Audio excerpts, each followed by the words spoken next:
And they'll put out that TikTok video and say, guess where I was? And if one person asks, hey, what was that? What was that about? Boom, they've done it. We got a special guest. Well, you know what? We talked about this gentleman earlier. He's got his book here for everyone to take.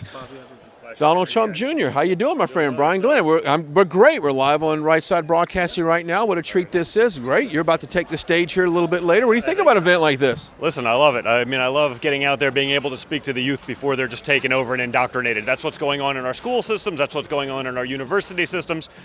So when you're catering to the youth, you got to be a part of it, and we got to do it now. We were talking about that when we were kids, their age. I can't quite remember what exactly was the big topics of the world. Yeah. These kids have to suffer through COVID, suffer through terrorism, suffer through poor leadership, suffer through the fake media that has told a lot of lies about your father and the greatest president ever. They got to fight through all that to get the truth.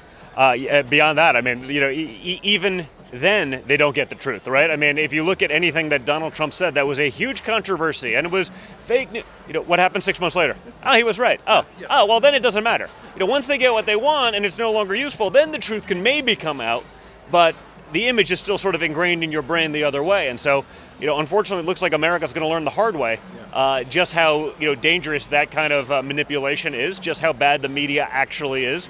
And you're seeing it because I've seen 7 months of incompetence. And don't worry, guys, we only got 41 to go. Right. What could go wrong? Yeah, exactly. Yeah, let's talk about that real quickly.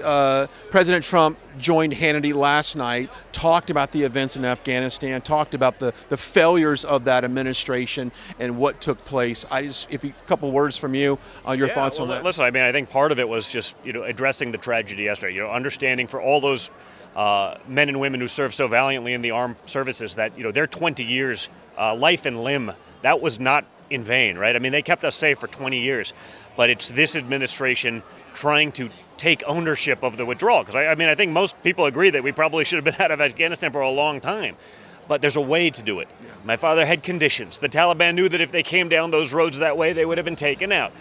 We didn't give them 600,000 machine guns, drones, Black Hawk helicopters, Humvees. You know, here, just go. I mean, when you think about it, I mean, you created a situation with the Biden administration where you literally have now, arguably, the largest hostage situation in the history of America, if not the world. They're giving out lists of names of the people who may still be in there, and they also then have the biometrics, so they can make it easier to find the people they'd like to kill. I mean, this is what's going on, and, you know, they impeached my father for a phone call with another president. Yeah. By the way, totally acquitted, everything was fine because of histrionics, right? That's how it works. But you can give lists of American citizens to people that they have on the record said they don't trust. People that have worked with terrorist organizations, the people they just freed, a bunch of the ISIS people that they supposedly hate and dislike. You can give them a list of American civilians. You can cause a situation whereby tens of thousands of Americans are trapped behind terrorist enemy lines. Nothing to see here, folks. This is fine. Right. It's all good. Yeah. It's all good. Well, just know that the entire country is praying for your father, for you, for your entire family, because we're all behind you. You know that. Everyone here at Right Side and Bobby Eberle and all the shows that we have on our network is 100% behind you. At the end of the day, real quickly, because I know you got to go, what's your takeaway what do you want these kids to take away after your speech and others here on the stage? Just open their minds and open their eyes. You know, understand what's actually going. You know, it's like the saying goes, you know, is that true or did you see it on CNN? You know, I think if they do that, it'll benefit them greatly in life. And also, if they take the arguments, again, you can do an argument and have it respectfully and whatever, but you know, having those arguments rather than blindly following like a sheep, I can assure you will be beneficial to you later on in life as well.